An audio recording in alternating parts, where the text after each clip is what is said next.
जय सिया राम। आइए पाठ को आगे बढ़ाते हैं। सबसे पहले हम श्री राम की वंदना करेंगे। जय श्री कृष्ण चैतन्य प्रभु नित्यानंद श्री अद्वैत गदाधर शिव सादि गौर भक्त वृंदा।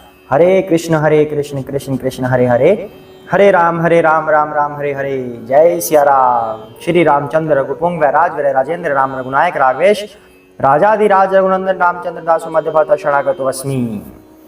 सिया राम जय जय राम, सिया राम जय जय सिया राम, सिया राम जय जय राम, सिया राम जय जय सिया राम, सिया राम जय जय राम, सिया राम जय जय राम, सिया राम जय जय राम, सिया राम जय जय राम, सिया राम जय जय राम, सिया राम जय जय सिया राम। हे राम मेरे राम, सिया राम जय जय राम, मेरे राम सीता राम, सिया राम जय जय राम। जय सिया राम। भरत शत्रुघ्न लक्ष्मण जी की जय हो, तुलसीदास जी की, वाल्मीकि जी की जय हो, हनुमान जी की जय हो, शिव पार्वती की जय हो, गणेश जी की जय हो। जय सिया राम। तो पाठ कहाँ तक हो गया? गरुड़ जी ने काकभुशुंडी जी से 7 सवाल पूछे थे। कौन कौन से पूछे थे? कि सबसे दुर्लभ शरीर कौन सा है, सबसे बड़ा दुख क्या है, सबसे बड़ा सुख क्या है, सबसे बड़ा पुण्य क्या है, सबसे बड़ा पाप क्या है, संत और असंत का भेद क्या है। इस तरह से उन्होंने ये 7 सवाल पूछे थे, जिसके बारे में अब काकभुशुंडी जी ने बताया कि सबसे दुर्लभ शरीर मनुष्य का है, सबसे बड़ा दुख गरीबी है, सबसे बड़ा सुख संतों की संगति है। संत और असंत का भेद बताया था कि संत दूसरों का भला करने के लिए अपनी खाल तक उधड़वा लेते हैं और असंत दूसरों का बुरा करने के लिए अपना खाल उधड़वा लेते हैं। इस तरह से उन्होंने भेद बताए थे। अब आगे करते हैं। जय सिया राम।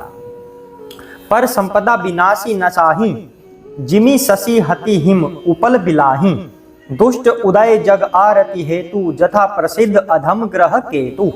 वे पराई संपत्ति का नाश करके स्वयं नष्ट हो जाते हैं। कौन हो जाते हैं? असंत। भेद बता रहे हैं ना संत और असंत का। तो कह रहे हैं कि स्वयं नष्ट हो जाते हैं पराई संपत्ति का नाश करने के चक्कर में। जैसे खेती का नाश करके ओले नष्ट हो जाते हैं।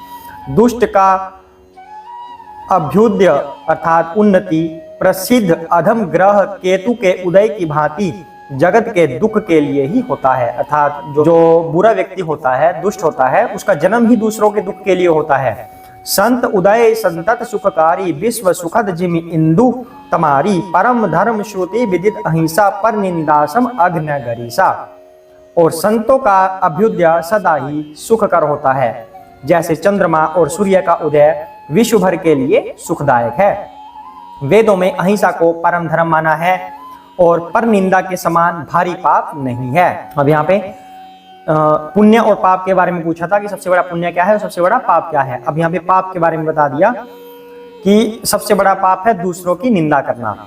हर गुर निंदक दादुर होई, जन्म सहस्त्र पावतन सोई, द्विज निंदक बहु नरक भोग करी, जग जनमई बायस शरीर धरी। शंकर जी और गुरु की निंदा करने वाला मनुष्य मेंढक होता है अगले जन्म में। यानी कि अपने गुरु की जो निंदा करता है और भगवान शिव की निंदा करता है, वह मेंढक बनता है और वह 1000 जन्म तक वही मेंढक का शरीर पाता है। ब्राह्मणों की निंदा करने वाला व्यक्ति बहुत से नरक भोग कर फिर जगत में कोय का शरीर धारण करके जन्म लेता है। अब जैसे कि काकभुशुंडी जी ने भी क्या किया था? अपने गुरु का अपमान किया था, जो उन्होंने खुद बताया है। उसकी वजह से उन्हें कौवे का शरीर मिला। अगर हम किसी ब्राह्मण की यानी कि किसी भक्त की, संत की निंदा करते हैं तो अगले जन्म में कौवे का शरीर धारण करना पड़ता है। सुर श्रुति निंदक जे अभिमानी, रौरव नरक पर ही ते प्राणी, होहि उलूक संत निंदा रत मोह निशा, प्रिय ज्ञान भानुगत। जो अभिमानी जीव देवताओं और वेदों की निंदा करते हैं वे रौरव नरक में पड़े रहते हैं।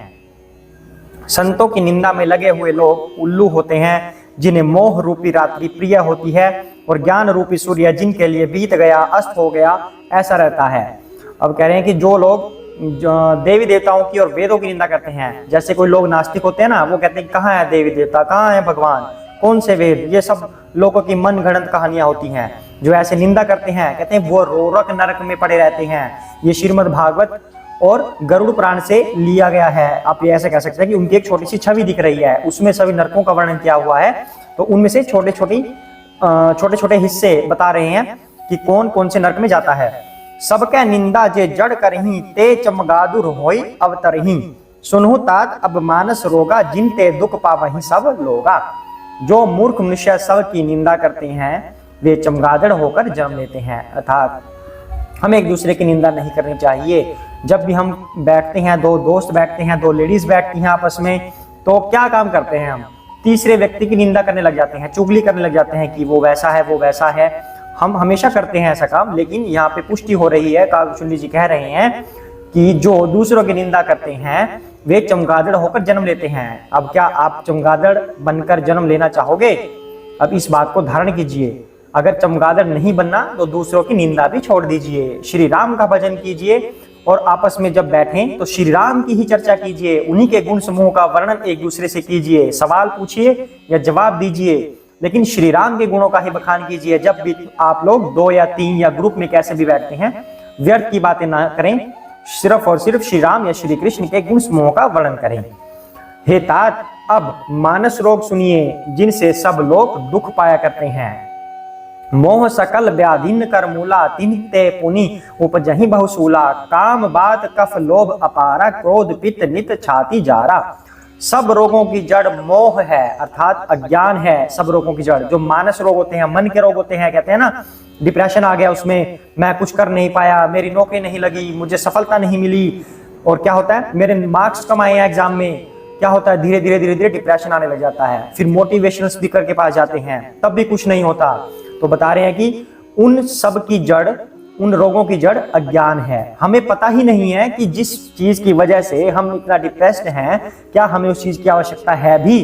हम फालतू में किसी चीज की आवश्यकता जानकर और उसे ना पाकर दुखी हो जाते हैं। तो वही कह रहे हैं कि इन सभी रोगों की जड़, मानसिक रोगों की जड़ अज्ञान है। अगर हमें ज्ञान हो जाए, भगवान का ज्ञान हो जाए, हमें अपने आप का ज्ञान हो जाए कि हम कौन है और क्यों हैं और हमारा उद्देश्य क्या है, हमें पाना क्या है वास्तव में, तब हमें ये छोटी मोटी चीजें प्रभावित नहीं करेंगी। और डिप्रेशन, उसको तो भूल ही जाओ, हमारा मन हमेशा आनंद में रहेगा। तो उन व्याधियों से फिर और बहुत से शूल उत्पन्न होते हैं। काम वात है, लोभ अपार कफ है, और क्रोध पित्त है जो सदा छाती जलाता रहता है। अर्थात उसकी वजह से काम, क्रोध, लोभ ये सब चीजें आने लग जाती हैं। काम मतलब इच्छाएं जागृत हो जाती हैं। लोभ जब वो उन इच्छाओं को पाने की और भी ज्यादा लालसा। क्रोध जब वो इच्छाएं पूरी नहीं होती तो क्रोध उत्पन्न हो जाता है। अर्थात ये सभी मानसिक रोग के लक्षण हैं। अगर हमारी किसी आवश्यकता की पूर्ति नहीं होती, जो हम सोचते हैं कि हमारी आवश्यकता है, उनकी जब पूर्ति नहीं होती तो काम, क्रोध, लोभ ये सब चीजें उत्पन्न हो जाती हैं और हमें डिप्रेशन की तरफ ले जाती हैं। यह सब अज्ञानता की वजह से है। अगर ज्ञान हो जाए तो ये सब नहीं आएगा, तो सिर्फ और सिर्फ आनंद आएगा। इसलिए हमेशा जपते रहिए हरे कृष्ण कृष्ण कृष्ण हरे हरे, हरे राम राम राम हरे हरे। जय सिया राम। और आज के लिए इतना ही करते हैं, उसके बाद कल एक्सप्लेनेशन करेंगे कि आगे इसके बारे में और काकभूषुंडी जी ने क्या उत्तर दिया। जय सिया राम।